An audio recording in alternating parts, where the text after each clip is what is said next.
Do it. Do it.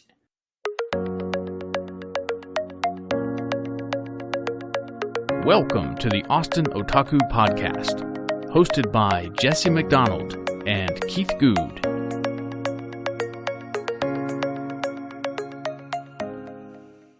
Welcome back to the Austin Otaku Podcast, everyone. My name is Jesse McDonald, joined once again by the scruffy nerf herder, Keith Good. Keith, how you doing? That's our word, buddy. That's our word. I'm well. How are you doing? I'm good. I'm very good. Very excited for a time of recording this going into a long weekend. Yeah. No, this is going to be a good weekend. Always looking forward to these 2-day breaks and a little bit of respite. And then you add a third day on top of that, and I'm giddy. I am so giddy. Can't you tell? I'm excited to have extra days where I wake up at the same time to feed my kid, but don't have to rush to go to a meeting. Wait till you get older. You get up early anyway, and it's not really much of a choice at that point. You're like, well, all right, I'm up. That's my big running joke, is that even when my parents take her for a couple of days, I still wake up at the exact same time with my alarm off, so I don't sleep anymore. Cool. Well, very excited for our guest this week. This week's guest is Cami Roebuck, an actress, filmmaker, and cosplayer with the MHC Workshop, a family-owned and operated shop for all things nerd, including props, home decor, and accessories. In her free time, Cami is a huge fan of movies, reading, and games. And a little fun fact, recently she built a Death Stranding themed PC that actually got a lot of attention across the web. So she had a little moment of going viral with this extremely cool PC build. So welcome to the show, Cami. Thank you. I'm excited to be on it. We're excited to have you.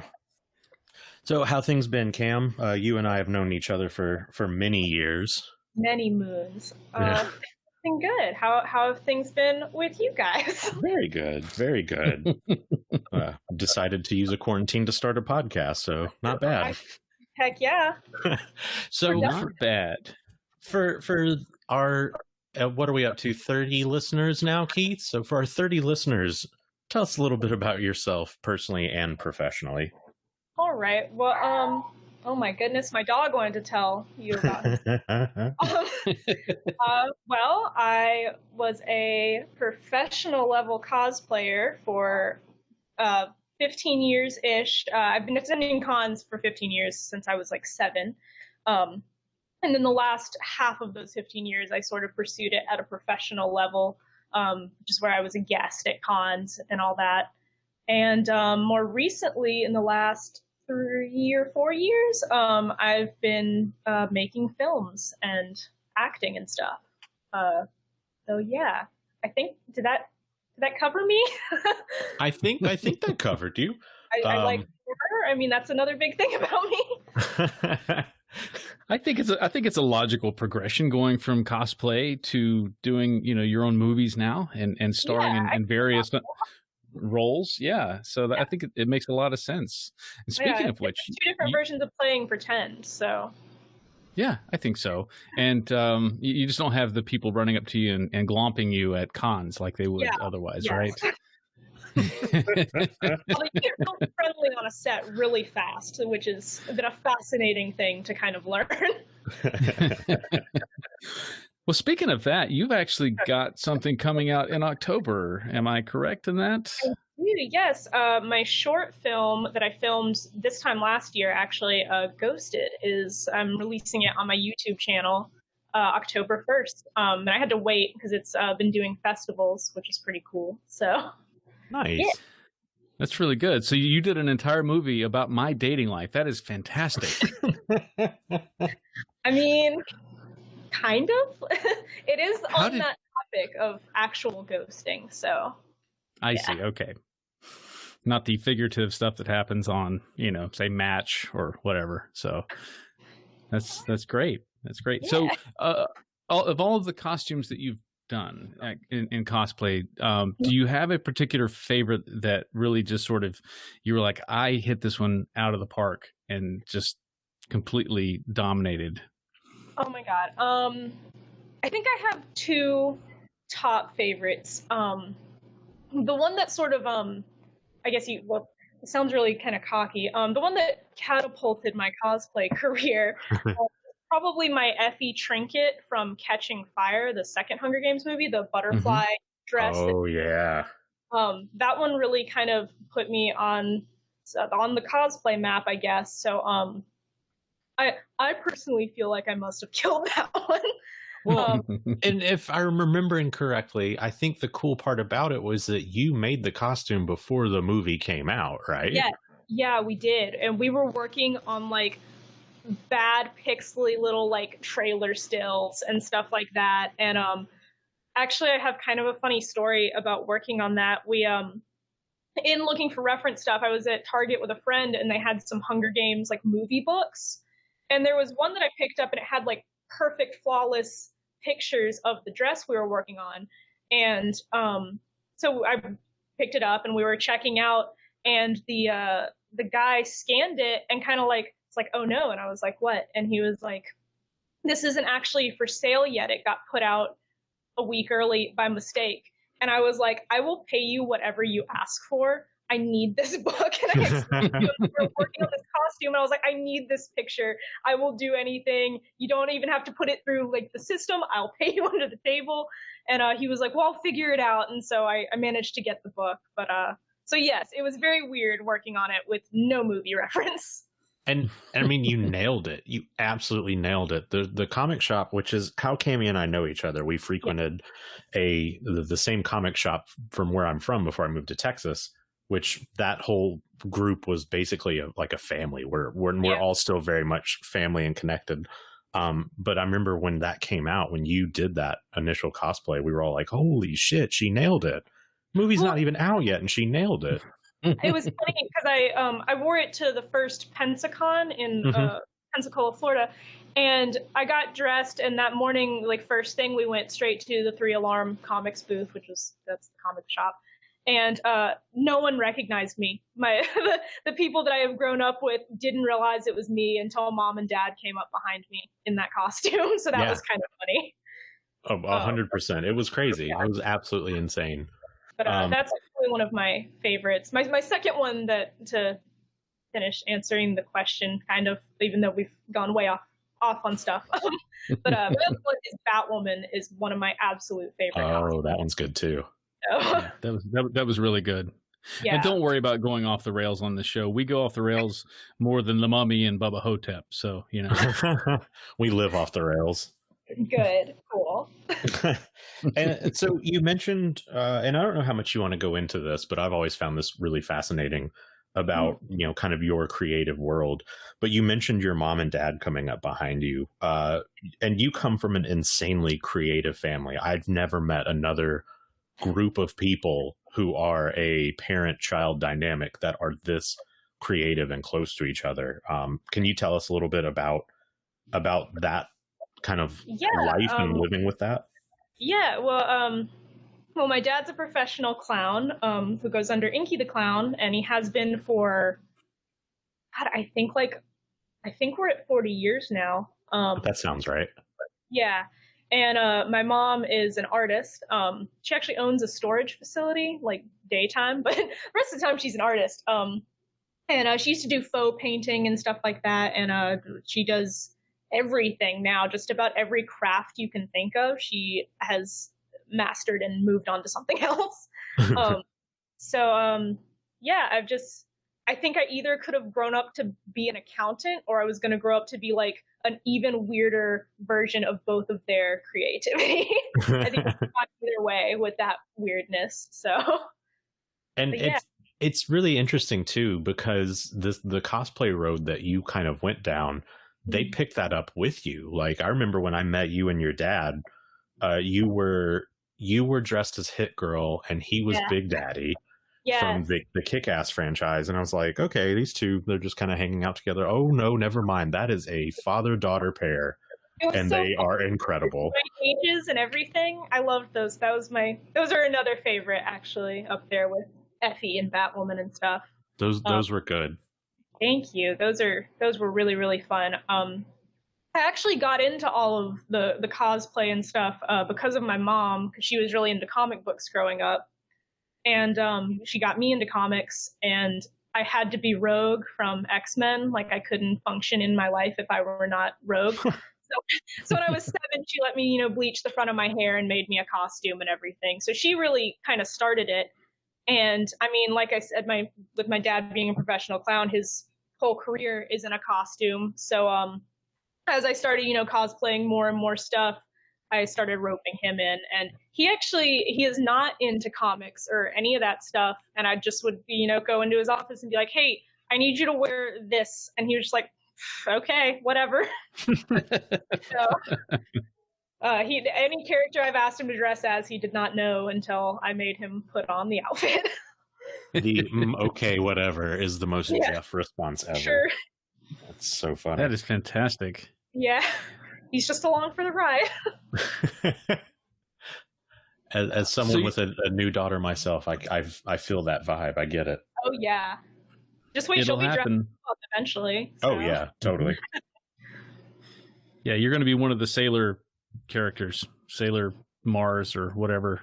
Yeah. Or one of the cats. Be one of the cats. Okay. I'll send her your way, and Jen is going to let this happen. Totally. We already have a Sailor Jupiter outfit for her when she turns 6 months, I think. So that was my favorite. Heck yeah. Yeah. So I have pictures of that one. Oh yeah, pictures will happen. Don't worry. I saw her little Hogwarts onesie too. That's the best part about being a nerd parent is that it's pretty easy to get nerdy onesies. And have your child cosplay every day. Yep. We don't care. We don't give a shit about this is a boys onesie, whatever. So we just bought her a ton of Star Wars and Harry Potter onesies, even if they were boys. So that's basically what she wears every day. It's great. She was Darth Vader this morning. Heck yeah. Yeah. I know that I sent you a lot of the Sith onesies. Yes.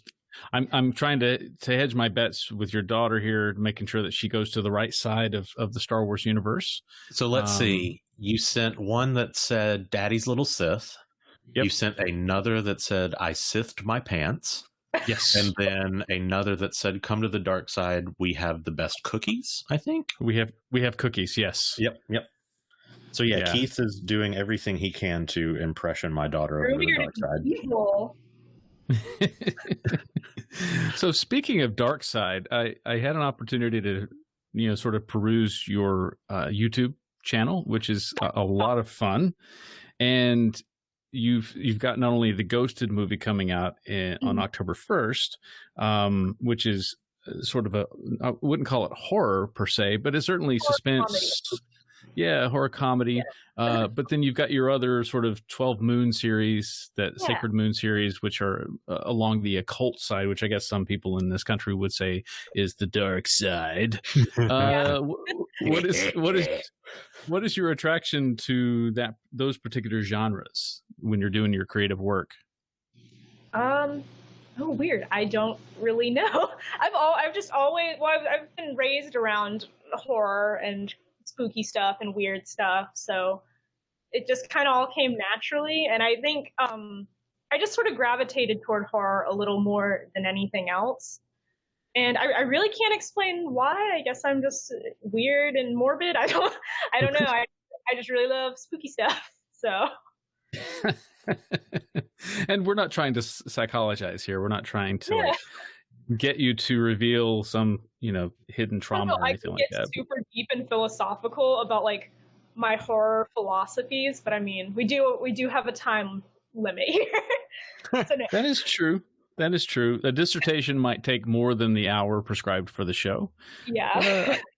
I do find it interesting. And of course, the imagery, I think, is always quite entertaining as well. I mean, I don't think you're going to get that kind of the imagery of, what was the one with the there was the short video where the creature brings you the orb after you cut the net off of his face. The Hunger Moon. The Hunger Moon, exactly. And I thought that imagery is so really impactful as opposed to, I don't know, some Stepford Wives short that you might have done where it's just very plain and droll, Well, I think, it's a lot like, not comparing my work, I mean, I'm horror in general. I kind of like try to follow sort of Guillermo del Toro's philosophy, vibes, and that, like, yes, horror can be absolutely horrific, but it's also so beautiful, even the grotesque. So I really kind of try to follow that, and that's how I view horror. I mean, watching any horror movie, I'm just sitting there most of the time like, oh wow, that was beautiful, while someone's like, ew, blood. Indeed. Yeah. Let's see. So the 12 Sacred Moon series, you've was there a favorite one of those that you did? One of the cosplays in that, or the costumes that you designed? I'm assuming you did all the costumes for that. Yeah, me and my mom and our friend who is a incredible artist. He actually did a animation for Lord of the Rings for the movies, and all the backgrounds for the kids show Lazy Town. Wade Acuff, he helped us with the Hunger Moon, specifically the one you just mentioned, our Wendigo. He helped us design that. But yeah, we've done all the was that the question? Did we do all the costumes? No. Sorry, I didn't mean to yell into the mic. I was leaned forward. What was your favorite of those?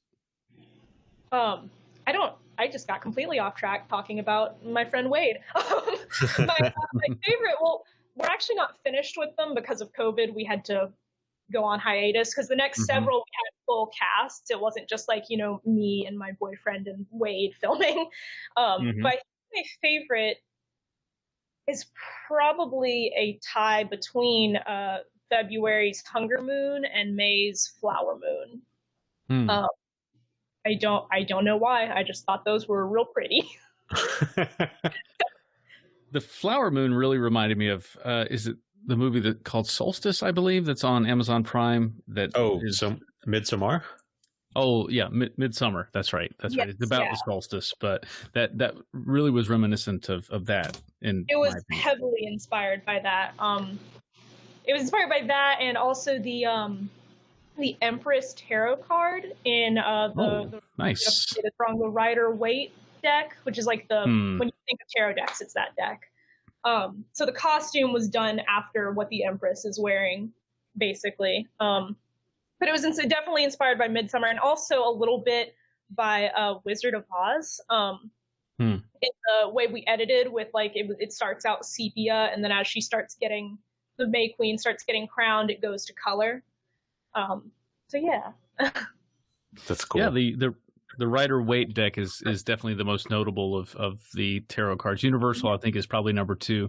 My personal favorite, of course, is the Aleister Crowley Thoth deck, which has some amazing Art Deco designs in it. If you ever do anything like that, I would definitely like to see that. I'll have to look that one. I think I've seen my mom might have that one, but she collects tarot cards. My mom does, so I just have my one deck by Maggie Stiefvater, who wrote the Raven Cycle books and a ton of other really magical, fabulous books. But I have her Raven Cycle themed one, so I didn't know we were going to talk about magic on here. Hey, we discuss all topics, and I generally am read enough on most topics to be able to have at least a general discussion of it. Yeah. So.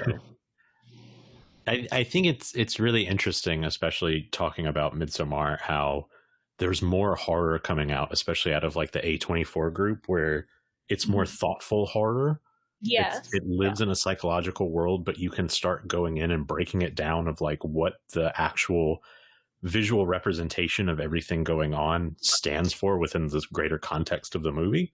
So it's cool that you're kind of going at that route from an even more independent DIY sort of place. Yeah, it's been a lot of fun, and I really loved the influx of. I think Twitter's been calling it elevated horror, which I don't really agree with, because I think anything can be, like, philosophical and interesting, all the way down to like the worst Friday the 13th movie. Fair. But I do really love everything A24 specifically has been putting out horror wise. It's been really incredible, I think. Totally. I'm currently trying to watch The Lighthouse, which I'm a little over halfway through, and I really like it. Oh man, it's crazy. I loved that one. Oh, I like that a lot. That's hitting in a place. That guy's next one. It's like Viking themed, and like Bjork's gonna be playing like a high priestess of some sort. And I'm Sold. like, yeah. Sold. Count me in. Yeah. My God, count me in. I don't even really like Bjork, but if she's going to be in it, I'm there. Man, it's going to be crazy. I'm excited. No doubt. So looking at the watch, it looks like we are at our 20-minute mark, which means that we are at the Tell Me Something Good segment. Tell me something good. So, Yay. as the guest, Cami, what is your otaku recommendation this week? My recommendation is the author Michael McDowell, who not a lot of people know, but a lot of people know some of his work. He actually wrote the original screenplays for Beetlejuice and Nightmare Before Christmas. Ooh. He writes the most incredible paperback horror novel, or he wrote. He's since deceased, but his stuff is just absolutely incredible. And I, in particular of his, I mean, read all of his stuff. That's my recommendation. But specifically, you should start with The Elementals by him. Okay. If you want some fun Southern spooky stories. So I like it. I'm always down for spooky stories, and if they have a Southern tinge, even better. they're really, it's all of his stuff, or most of his stuff, is set in like lower Alabama, kind of Pensacola. Mm-hmm. So it's all places I know. So he'll like name something, and I'm like, I know what that is. It's Which is always fun. That's super fun because my dad's he's not a big reader, but he's always talked about how he likes John Grisham books because they deal with from where we're from. So we're from Jackson, Mississippi. I grew up on the coast, which is where the comic shop is, and that's where Cami and her parents go to. Yeah. But that area is where a lot of John Grisham novels are about. So my dad's always really enjoyed how that connection happens. He'll read something and go, oh, hell, I know where that is. Yeah. I think that's fun. I mean, well, it's like, I don't want to be like too controversial on the podcast or anything, but I always get in debates and pit Michael McDowell against Stephen King's work. Ooh, that's fun. Dangerous. I know you're in an It shirt, and I'm a little scared. Yeah. No, that man wrote that on cocaine. That's a completely, you can dispute the hell out of that book. But I always pit their work against each other, and I think one of the main things that sells me more on Michael McDowell is that I can drive to everywhere he talks about in his books, whereas like I've never been to Maine. Fair. I live in the South. It's hot and it's sticky, which is scarier than being cold. Okay. Oh, exactly. Exactly. Well, I tell you, some of that Spanish moss, though, you drive down some of those, roads with Spanish moss hanging from the trees in the south, and it has a definite creepy feel to it that you cannot get anywhere else in the country. Definitely, for sure. And see, it's kind of cool too. The area that Cami and I met at and hung out the most in. It's about an hour and a half away from New Orleans, and that vibe still kind of bleeds over a little bit over there. I know I give Mississippi hell a lot when I talk about it, and it's a big part of why I moved. But that little chunk of the state is super cool and has a lot of like art culture, but it also kind of very easily picks up the spooky vibe like New Orleans does too. Yeah, even because I'm in central Mississippi, like Jackson and stuff, and it's a completely different world from here to on the coast, for sure. Totally. And it's only about 3 hours away from where you are. Yeah. Cool. Yeah, I'm definitely going to check him out. Nice. What's your recommendation this week, Keith? I think I'm going to go full circle at this point because I haven't recommended an anime in a while. I'm going to recommend Vinland Saga. It is available on Amazon Prime, so you don't necessarily need a Crunchyroll membership to view it. It will come across as very weird to, I think, a lot of people because it's actually about Vikings, all of whom speak Japanese because it's a Japanese anime. So you see these, Vikings speaking Japanese, and it doesn't align. But it is actually a really, really good anime. Follows the life of Thorfinn Karlsefni. He's a teenager who saw his father get killed by a guy whose company he eventually joins, and they start sort of sacking England so to speak. Meanwhile, Thorfinn is constantly planning his revenge against his employer. But it's actually a very, very good anime. The Vinland itself is named for what is America, basically. His childhood sort of old man character, Leif, claims to have traveled to an area of the world called Vinland that was bountiful and warm, unlike the places where Thorfinn grew up. So he always has this dream of traveling over to Vinland and coming to America, where he goes to Queens and tries to find his wife. Just kidding, I'm joking. That sounds awesome. That is my recommendation for the week. How about yourself, Jesse? I'm a little tied on this one. I'm having a hard time narrowing it down, but I think I'm going to recommend a book, a nonfiction book. So it's called Dark Days by Randy Bly, who is the lead singer of the metal band Lamb of God. Basically, a few years ago, so I think around 2013, Randy and his band revisited Prague after a few years of their last tour, and Randy, upon exiting the plane, was immediately detained and put into a Prague prison for potentially the death of a fan at one of their shows a few years earlier. And basically, this is a recounting of his time in prison. So basically, the fan jumped up on stage dived off, and hit his head on a barrier and ended up dying. The family was saying that Randy pushed him off the stage and in turn caused the death. So that's what he was detained for and had to go through a lengthy process. And I think about a year of prison time in Prague, where he had to, plead his innocence and share that, this is a normal action within a metal show.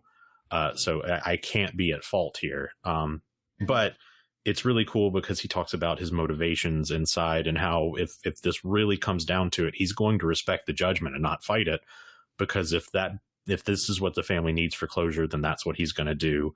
But it talks about like his mistreatments and interactions with other prisoners and stuff. And it's a really good read. It's a little lengthy, but it's really good. So if you're a fan of the band or just interesting stories in general, that's my recommendation.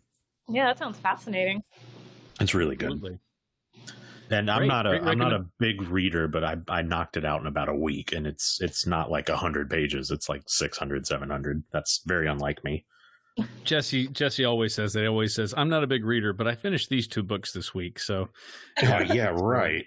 Only when I was traveling on the train to go to work every day was I able to pound out books. I haven't read a full book this year. Well, you'll get there. You'll get there. Yeah. All right. Well, great recommendations, everyone. And that is Tell Me Something Good. Tell me something good. So we talked about horror a little bit. And I'm kind of in the same boat as you, where I really like horror movies, and I can't particularly explain why. It's not like I'm fascinated with death or anything. I experienced a lot of death as a kid, and way earlier than I should have. But like, I don't think that necessarily plays a role, but I find myself gravitating towards it. Now, you go into a little bit more of an area that I don't necessarily go to, because this starts rattling a chunk of my brain that I can't handle, and that being horror games. Yes. Oh my God, yes. Yes, I love horror. Oh, I think the thing is, I think anyone's fascination with horror is basically being scared safely. And I think that's True. one big horror games is that you're getting, instead of just watching a movie, like, a horror movie, you're getting to be in a horror movie, but you're not going to get, murdered or anything. That's fair. Yeah. So I think that's the big thing with horror. So what kind of horror games are you playing? What did those look like? Oh my God. I play a lot of Japanese horror games. That's really mostly what I play. I have been playing since quarantining stuff has started. I have been playing Friday the 13th with a friend of mine, and it's so stupid, but it's so fun. But mostly Japanese horror and a lot of weird, obscure, like PlayStation 1 horror stuff, much to my boyfriend who has to help me, emulate it on my computer's dismay. So, for those who haven't played it, the Friday the 13th game is really interesting. It's an online multiplayer game, unless they added single player and I'm unaware. But basically it's 6 people. Is that it? Yeah. Yes. Something like that. 6 to 8, and then there's Jason. Okay. So basically, one person's Jason, and then there are however many camp counselors, and they go out into the world. They have objectives that they have to hit, or simply just survive. Yeah. And then the person playing Jason is basically he has to go find them all and kill them.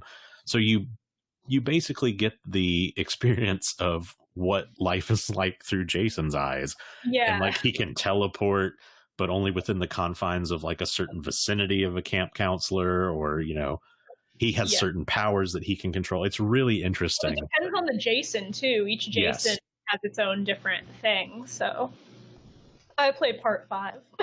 As you should. That's a good area of Jason. And I only play him because he can run. None of the other Jasons can run, and it's such a pain in the ass. I am the worst Jason, though. I'm terrible. Did you ever see the movie Behind the Mask, The Rise of Leslie Vernon? I don't think I have. I know what it is. I don't know if I've watched it. I do know what it is. It is a fun movie. I highly recommend it to you, Jesse, if you have not watched it. But it is about a documentary crew that is following a guy around who claims he is sort of the next Jason. Leslie Vernon, and he's showing him all of his training that he does and all the stuff that he little tricks that he does. And so there is this one scene where he asks the documentary reporter, he goes, I'm gonna show you how I can keep up with you walking while you run. He goes, now I want you to go running in the opposite direction. And she just takes off, and while her head is turned away from him, he is just sprinting after her. But as soon as she turns her head back around, he sort of pauses into a walk, and then she turns her head again, and he sprints after her, and so the whole thing is she's just blown away by the fact that he's all he's doing is walking in her eyes, but he's actually sprinting after her when she's not looking. But I highly recommend that movie too if you haven't done that. Sorry to break protocol again and do another Tell Me Something Good, but I do recommend Behind the Mask. I need to check that out. That sounds awesome. I've heard about it and read about it, but I don't. When you did just describe that, I was like, no, I don't think I have watched that. So I'm definitely going to watch that now. It's got a turn in it. So, but sorry, that's not a spoiler. But yeah. Oh no! It spoiler alert. There's an ending twist. There's a twist at the end. Huge spoiler. We grew up in a post M. Night Shyamalan world. We know twists happen. They're inevitable. And I think that's one of the things that I find difficult. For some reason, I have a difficult time with horror movies in general. I can suspend disbelief like no other when it comes to fantasy and sci-fi types of movies. But for some reason, I think psychologically, my body doesn't want to let me suspend disbelief on horror films. And so when my friends want to go watch, I don't know, Hereditary, I'm sitting here the whole time going, ridiculous. That's so funny to me. When I go see Star Wars, I'm like, oh, he's got all the Sith in him. It's ridiculous. It's ridiculous. My mission is to get you into more horror. Yeah. Hey, listen, I watched a ton of horror movies as a teenager. A ton. I've watched every Faces of Death there was, every other horror movie that came out. But for some reason, as an adult, I just don't have the patience for it. So, what can you do? Let's do this because it's somewhat on topic. You've watched the Friday the 13th movies, right? All of them, yes, of course. Okay. Everyone, favorite Friday the 13th movie and why? I'll go last. I actually have not watched all of them yet. I started because Jason's never been my guy in terms of slashers, but when I started playing with my friend at the beginning of quarantine, the game, I was like, oh, I should watch them so I know what any of this means. But I'm gonna have to say the first one, which sounds really no, you've only watched the first one, and you're right, but first one because I love Jason's mom. Jason didn't really do shit. It was all his mom. Exactly. No one ever talks about her. I enjoy that. I appreciate this. So you're more of a Pamela Voorhees fan. I played part 5 Jason. You'll have to get back to me when you get to that point, because that Jason's fun, but stuff starts getting really weird right then. Oh yeah, no, I do know some of the where it goes later on. So Gotcha. Yeah. What about you, Keith? Favorite Friday the 13th? Honestly, it's a bit of a tie between the second one, which was really the first official Jason Friday the 13th, and maybe I'll be embarrassed by saying this later on after I try to rewatch this movie, but the Friday the 13th, the final chapter, which has a very, very young Corey Feldman in it. I just thought that was like a really interesting twist at the end there. I didn't like when it started going really, really just weird with Jason goes to Manhattan and Jason goes to hell and all this other stuff. It's Freddy versus Jason. Yeah. I watched them. I didn't like them as much. I felt like this was sort of the last one that was grounded in somewhat reality. So the final chapter. How about yourself? Okay. This is why I wanted to go last. It's always for me been a tie between number 3, which is the first appearance of the hockey mask, and 3D and 3D, so it's fun. My favorite one is Jason Goes to Manhattan, the one that everyone hates. I love that movie. It's so bad. Is that the one where like I see a GIF all the time of like Jason walking past some like teenage hooligans and like just like walks through a metal mailbox, like a drop-off box, and it just explodes? Is that that one? I think it's that one. I think it's that one. But I mean, like, people are like super egotistical in it and trying to fight him and just like punching him in the face, and it's not working. It's horrible. It's a terrible movie. It's so good. Oh, it's so good. Oh, Jason Goes to Hell's an abomination, though.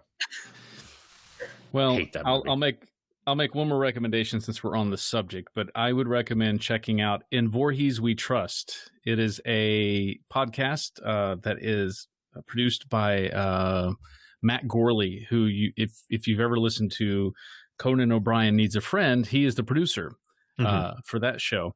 And so he's got an entire series on a podcast that is dedicated to the Friday the 13th series called In Voorhees We Trust. So check that out. Interesting. Keith, I think I've discovered that you're more of a Friday the 13th fan than I realized. I had no clue. Listen, I'm truly an otaku. There are moments in my life where I'm rabidly focused on just about anything you can imagine. So, anime, absolutely. Manga, there was a period of time when I read manga, but I don't do it much now. Comic books, absolutely. Horror films, yes. Sci-fi, yep. So, I'm with you. So, leading off of the video game conversation, and I mentioned it a little bit earlier when I was introing you about your Death Stranding PC. Yeah. That PC build comes off of a love for a particular person. Would you elaborate a little bit on that? Oh man. I just adore Hideo Kojima. Like, my top tier ultimate life goal is to work with him on whatever. I'll coffee run in his office. I don't care. He's just, oh my God. Center, hold on. I'm just trying to make words. No, I think he's just brilliant. I mean, a lot of people get weird and butthurt about like the later Metal Gears and Death Stranding big time. So, like, it doesn't make sense, or it's like, why would you want to play a walking simulator, quote, quote, about a UPS guy? And it's just like, there's so much more. And the cast, and like, oh my God. And I follow him on everything, obviously. And also just as a person, I really like him. He seems really cool and really nice. And we have 10 jillion tons in common. So Hideo Kojima, not a sponsor yet. Yeah. Yet. We're working on it. So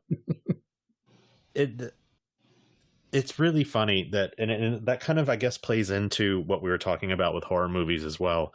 So for those that don't know, Kojima is basically the creator of the Metal Gear Solid video game series, which is based off of the Escape from New York and LA movies, more or less. At least the character of Snake is.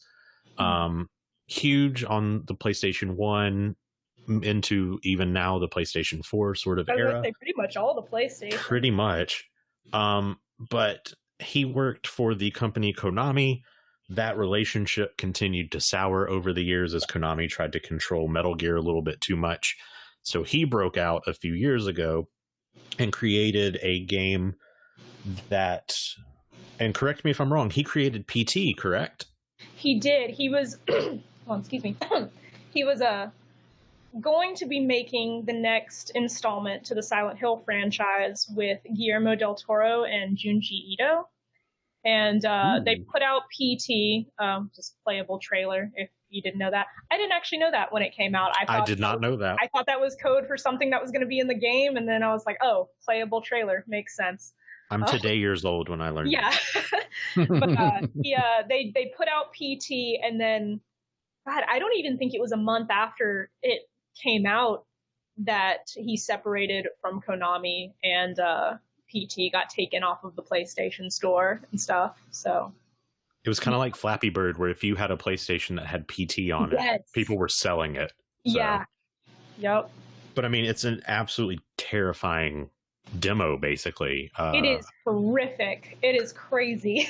And it has this cult fan base that's really interesting, where they still have the game and they're breaking down the code and finding that the woman who's haunting the house that you're in is actually her actual physical game character is literally attached to yours and following you all the time.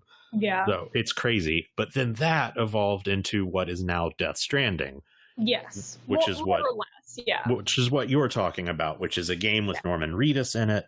And it's supposed to be this, revolutionary game, but it's like Cami said, it's a walking simulator, more or less, with an interesting Kojima story attached to it. To be fair, I don't actually think that was a quote. Sure. People call it a walking sim, but I think it's one of those situations where it has more subtext, like some of the movies we were talking about. Definitely. So if it's got Junji Ito in it, then it's definitely got some unimaginably horrible things in it, I imagine, because he's very well known as a mangaka, as a horror mangaka. And I think it was maybe last season or maybe the season before that I watched the Junji Ito collection, which came out on Crunchyroll. Which is pretty, Japanese horror has always been very fascinating to me. And in fact, one of the horror films that came out, Audition, I consciously decided not to date for a year after I watched that movie. It's the only time in my life. Understandable, for sure.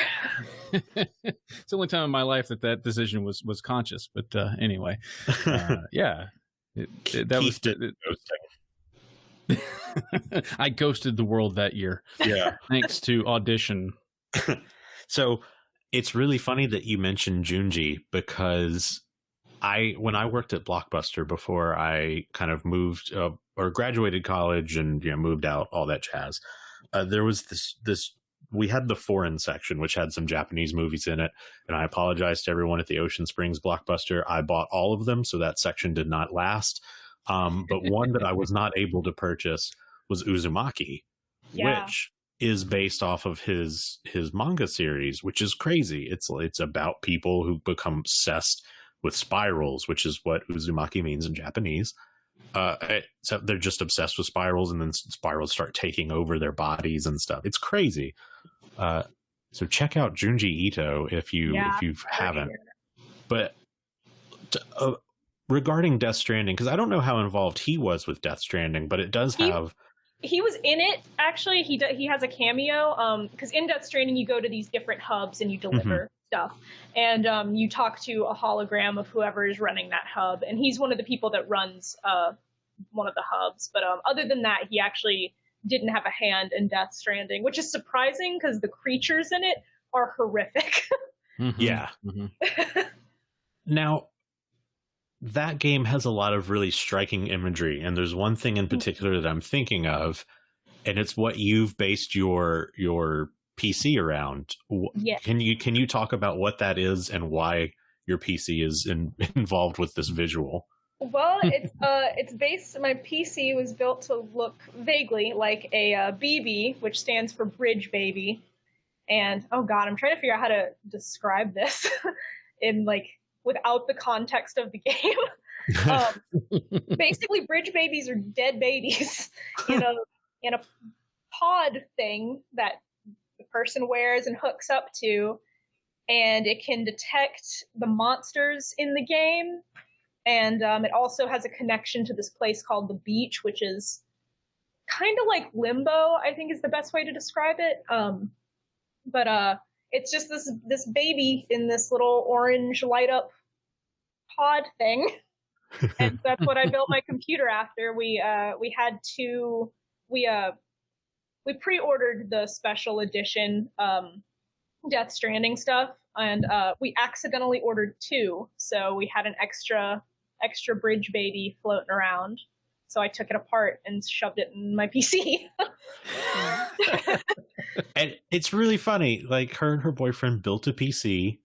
They put the bridge baby inside the PC, which has the orange acrylic shell in it, posted a picture of it online, and within 24 hours, the PC gaming world went nuts. It was insane. I didn't expect any response, actually. Like, the only response I really expected was the guy was Kojima.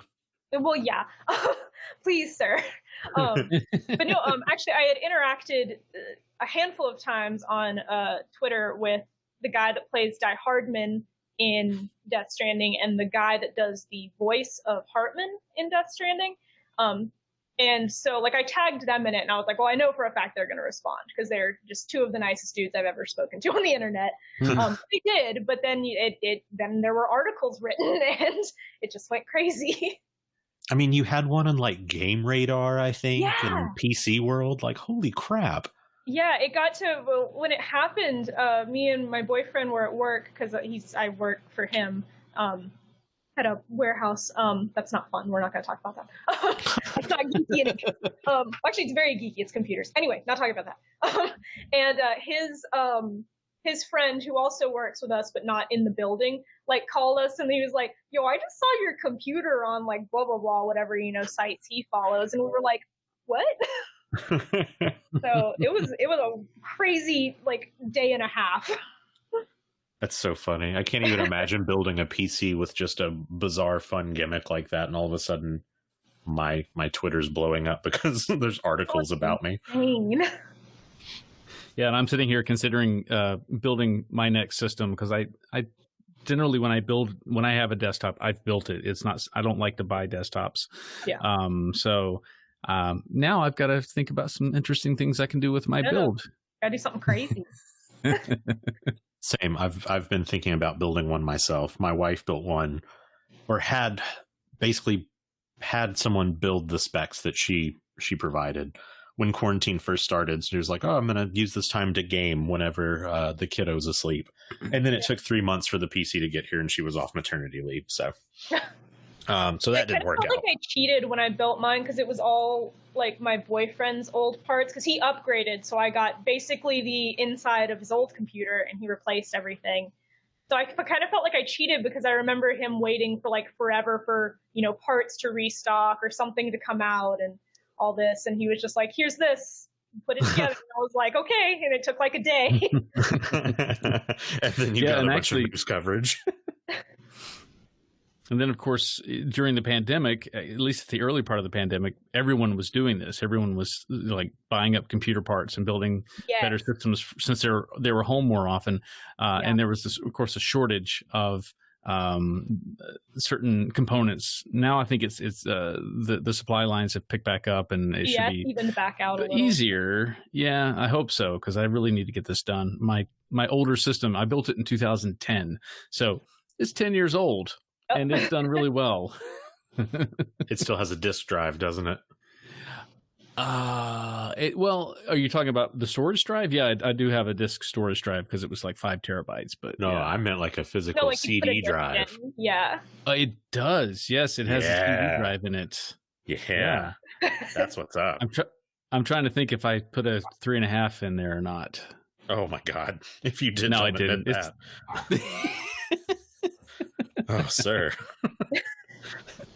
The king of backwards compatible PC builds.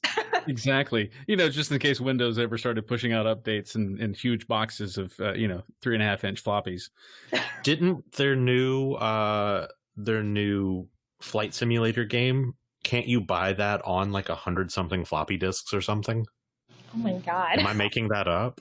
I'm sure somebody made it up, but I can't imagine that they would do that. Right though, because I remember the flight simulators coming out and it would be several discs and stuff like that. Mm-hmm. Like I feel like just tradition, they should do that. I think their new one that they just came out with that like uses actual map integration, so it's like real world. I think they made a special edition version where you can buy it on floppy disk, and it's this ungodly amount of floppy disks.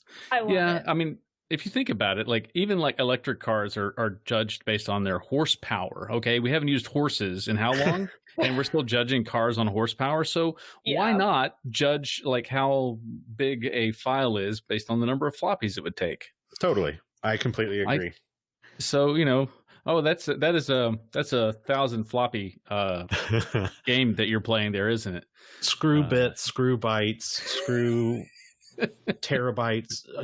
Fuck all that. We're going to the actual floppy metric.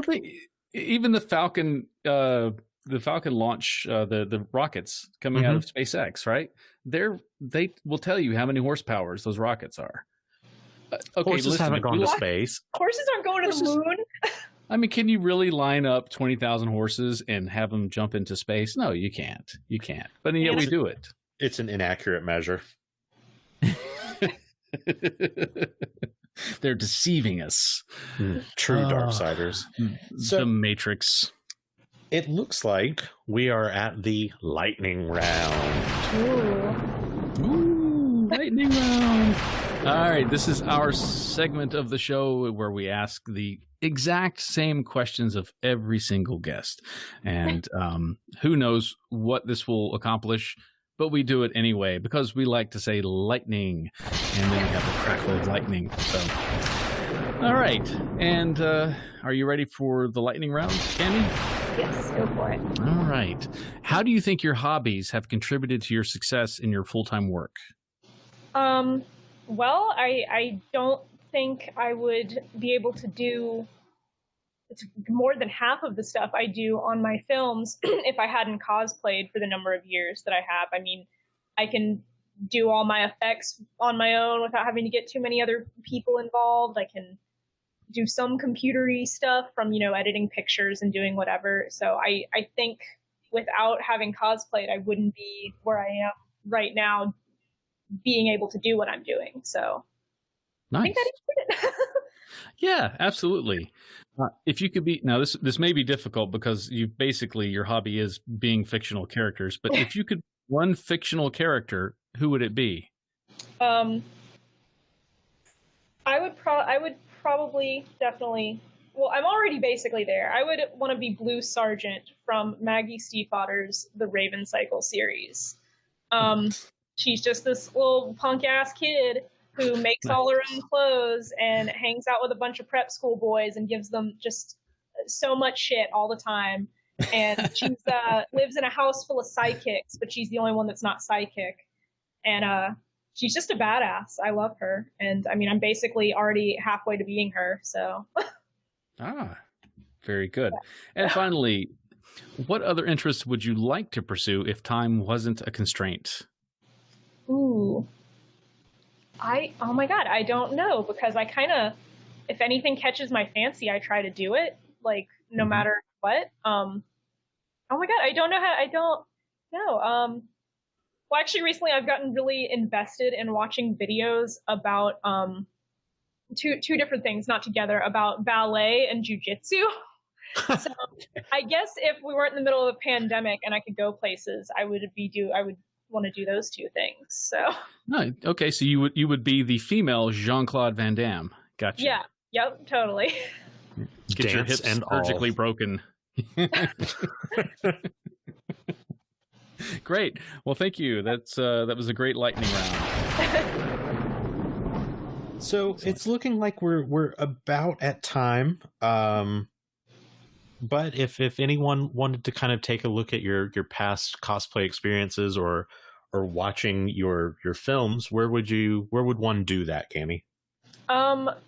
Basically on every social media platform, and it's all just under Cami Roebuck. And all my films are on YouTube, and I think pretty much all of my cosplay pictures of any sort are on Facebook. And then it's a mix of both on Instagram and Twitter. So, yeah. Oh, also, cool. I actually have a small thing to promote really quick. Yeah, go for it. You can also see a film that I'm in called Sister Tempest by Joe Badon at just a butt ton of festivals that it's been accepted into. So, yeah, I've been posting about that. So actually, if you go to my social media, you can see where all that's showing. And I think because of the pandemic, it's all virtual this year anyway. So you can be anywhere and watch Sister Tempest. So that's the one with you with a neck brace on, correct? Yes. Yep. And it's like a weird sci-fi love child of John Waters and David Lynch is the best way nice. I can describe Joe Badon's work. It was a blast. That's fantastic. Plus, in less than a month, you have your premiere of Ghosted coming out on your own YouTube channel. Sure do. Super excited for that. Awesome. Yeah. Very good. Well, good luck to you on both fronts on that. Thank you. So we'll make sure to get some links from you so that we can make that easily accessible for everyone in the show notes. So everyone go check it out. Her films are incredible. Highly recommend. There you go. Last otaku recommendation of the week is Cami's films. Yeah. Cool. Well, with that, thank you so much for being on the show. Yeah, thank you for having me. It was super awesome. Yeah, it was a pleasure. So until next time. Yay!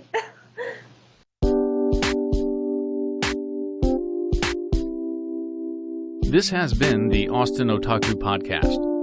To learn more about us and our show, to be a guest, or to subscribe to our show, go to www.austinotaku.com and follow us on Facebook and Twitter.